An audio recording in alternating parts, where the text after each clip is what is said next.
What's going on, everyone? Long time no see. I've been a bit absent on the poker vlogs these last few months, just been busy with work and life in general, so it's been kind of tough to get that quality footage and edit it, and it takes me a bit of time to do all of that. So finally had some time this last weekend. It was Valentine's weekend. I went with my girlfriend to Vegas, so we celebrated there. It was a lot of fun. I had some time to play some poker, and this footage you're about to see is from Bellagio.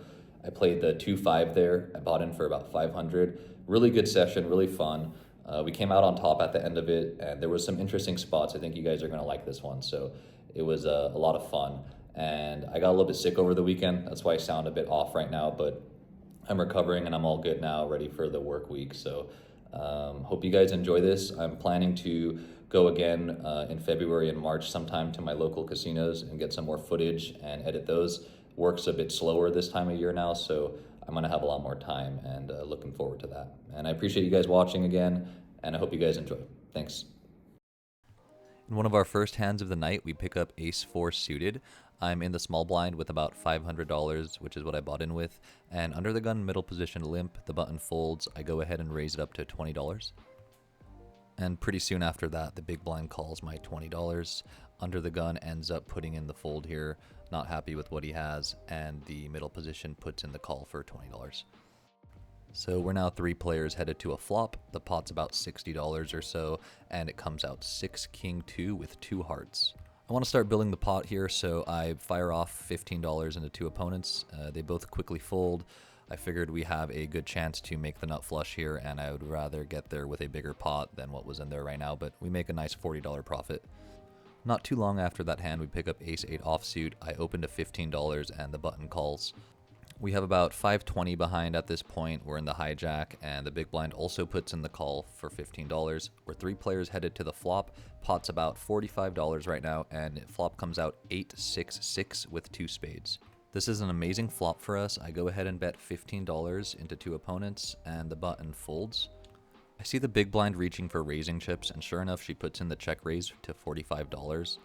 Given the pre-flop action, I'm quite curious what she has here. We do hold the ace of spades, and we do have a very strong hand at the moment, so I put in the call for $45. We are now heads up headed to a turn, and it comes out the 4 of spades. This is a great card for us, and definitely one that we can bluff at if needed on the river. I think she might have an overpair in this spot given the pre-flop action and her decisions up to this point. So we are probably behind, but the 8 is still very strong on this board. She does bet off $50, and I think the only thing for me to do here is to make the call and assess on the river. Hopefully we get there, but if not, we might have to get crafty. I also think it's very unlikely that she has a full house in this spot. Given the action pre-flop, if she had pocket 8s, I'm holding one of the 8s. That's one reason why it's unlikely. And 2, I don't know if she would check raise on the flop like that. She'd probably want me to catch up. So we are definitely in a good spot overall, especially to make a bluff if needed. I do think she might have an overpair, like I said earlier. And especially when she bets 65, it shows like a bit of a block bet in my opinion. The 7 of hearts is essentially a blank. I don't think any of our ranges connected with that to make a disconnected straight, so I'm not too worried about that card. I think the turn was the biggest aspect of this hand, and I think we have the best opportunity here to bluff. The sizing of her bet screams block bet to me. I think if she wanted to go for value, she might have bet a little bit higher. I think this is an overpair that's trying to get to showdown for the minimum amount. I'm not going to go with that though because I am holding the ace of spades, so I decide to fire off a pretty decent sized bluff. I know if I get a call here, I'm definitely not the strongest hand, but I do see her tanking for a bit, which is great news for us. Looking back at this clip, I think she's about $200 behind. I think there's a case to be made to maybe put her just all in, but I wanted it to seem like I'm trying to target some overpairs with my flush that I'm representing and get some more value. So luckily it did get through. I think that was a pretty interesting spot, and we take down about a $200 pot for a nice profit. It's about 30 minutes pass, and we pick up ace 6 of diamonds in the cutoff.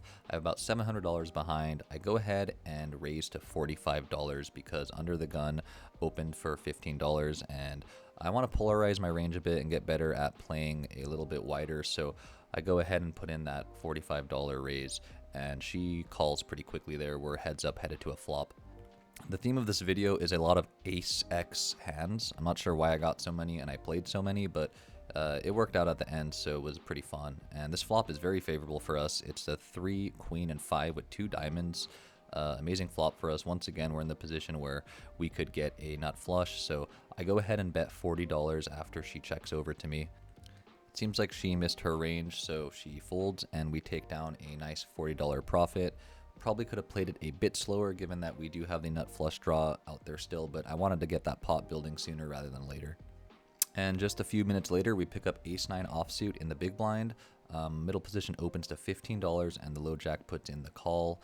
Another ace-x hand for us, and we're going to go ahead and play it. So I raise it to $45 here. Like I said, just trying to widen my range a bit and my raising range, just because I think I play a little too tight and unpredictable. That's what I'm doing here.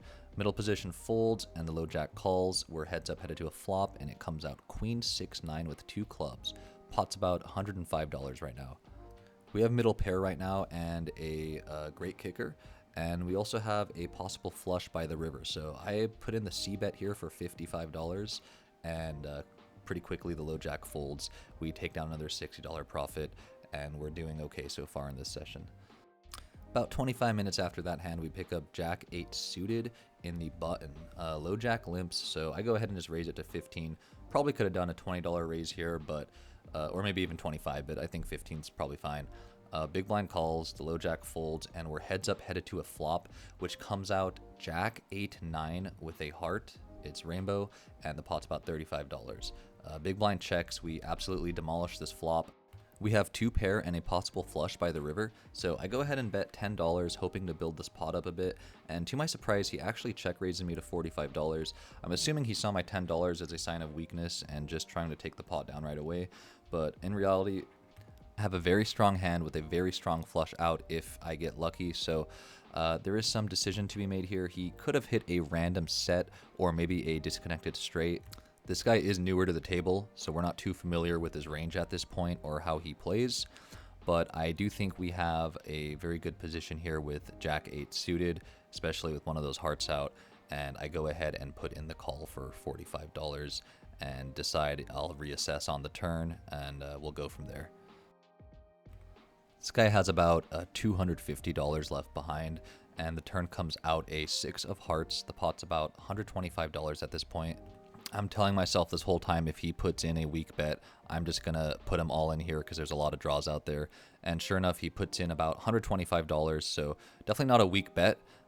It's definitely, you know, a bet where he's trying to get me to move maybe all in on the river or something along those lines, but it's enough for me to jam here because there's so many draws out there, and I can get bailed out with a heart if I'm behind, a jack or an 8 potentially, so I go ahead and jam, but he snaps me off. It's about $250 total. That's about what's left in his stack. Pot's now about $625. 10 of diamonds comes out on the river. There's a one-liner out to the straight there, so I'm a little worried that we might be dead to something like, you know, just any queen or 7 combo. But sure enough, he mucks his hand, and we got pretty lucky, I think, on that run out. I guess 2 pair was good there, so yeah, we take down about a $315 pot. I'm not complaining, and I think we played it okay, but probably could have improved a bit in some streets. 5 minutes later, we pick up ace-queen offsuit in the low jack. We have about $1,100 at this point. I open to $15, and the cutoff calls. This was that same player we just had the jack 8 hand with, so this was not too long after that, and it's going to be interesting to go against him again on this hand.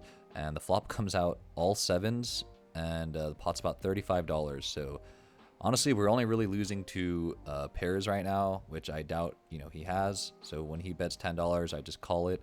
We have ace queen. We have a very strong hand on this board, and the ace of clubs comes out on the turn. I think I should be betting here, but I go ahead and just check it, and he checks it right back to me. I do think we have the best hand here. Queen of hearts comes out on the river. I bet $20 just to try to get some more value, realizing I probably misplayed the last street, but he raises to $100. I think he's maybe trying to get me off a chop, so I just call it. No reason to really raise in this spot, I think. But he shows 7-4 of diamonds. So he flopped quads. You know, that happens sometimes. Nothing to be upset about. It sucks, but I think I lost kind of the minimum there considering the run out. So I just take that loss and go on to the next hand. Speaking of the next hand, we pick up ace-queen offsuit again. Under the gun opens to $20. I put in the call, and so does the cutoff. The button is considering it, but ultimately does also put in the call. So we are going to be 4 players headed to a flop with about $80 in the middle. Feeling pretty good at this point of the session. We're up a good amount, and I have a solid hand too, so I'm high morale here going into the flop, especially when I see 3 ace-8 offsuit with top pair and about 80 bucks in the middle. I think we are in a good position here, and we have a very strong kicker as well.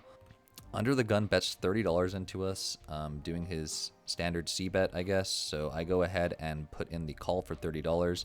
Maybe there's a case to make a raise here, but with 2 more players left to act, I'm a bit cautious, especially when the cutoff raises to $115. Both remaining players fold, and it's just me and the cutoff.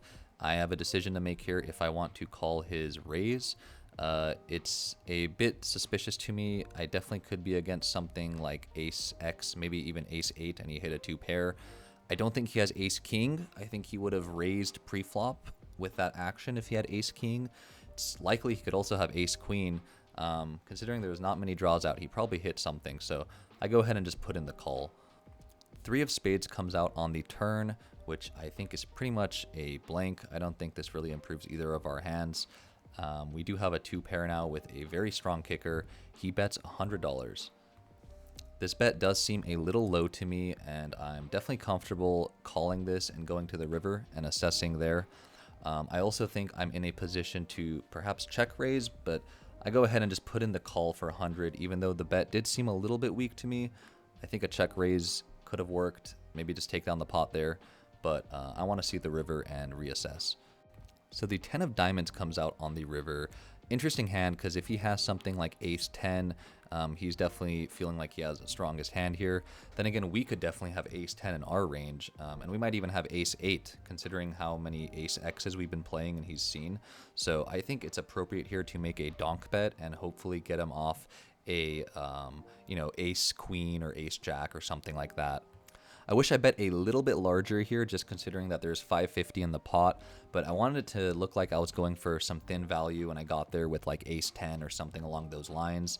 I'm pretty sure he knows I have an ace at this point. He's just wondering if his kicker's larger or if I have 2 pair. I know he has an ace at this point, obviously, given the action. I block ace queen, but he could definitely have like ace jack, and the thing I'm scared about would be ace 10. I do think he would probably snap me off if that was the case, so considering he's tanking, I think we're in a pretty good spot here. Also, some context to this hand. The guy to my left who's in the pot with me, really friendly guy. We were talking throughout the whole session, and we saw a lot of the hands we played, obviously. And up to this point, we kind of got silent. We were both just in the zone, trying to figure out where we're at in this pot. I'm hoping he doesn't call. I'm hoping we just take this down, but he does put in the call. I'm worried I'm not good here, but sure enough, he shows ace queen. We go for the chop here, which honestly is fine with me. Happy it worked out that way, and we take down, I think it's like 40 or 30 bucks or something from the other bets, but nothing crazy, but it was still a nice outcome considering we could have lost a lot there. Hey everyone, thanks again for watching. Really good session. We bought in for about $500 and we cashed out around $950 or $1,000. So about a double up. I think that was pretty successful considering it was only about 2 hours of play. Had a good time, met a lot of cool people, and it was overall a nice experience. So thanks again for watching. I will see you guys in the next one.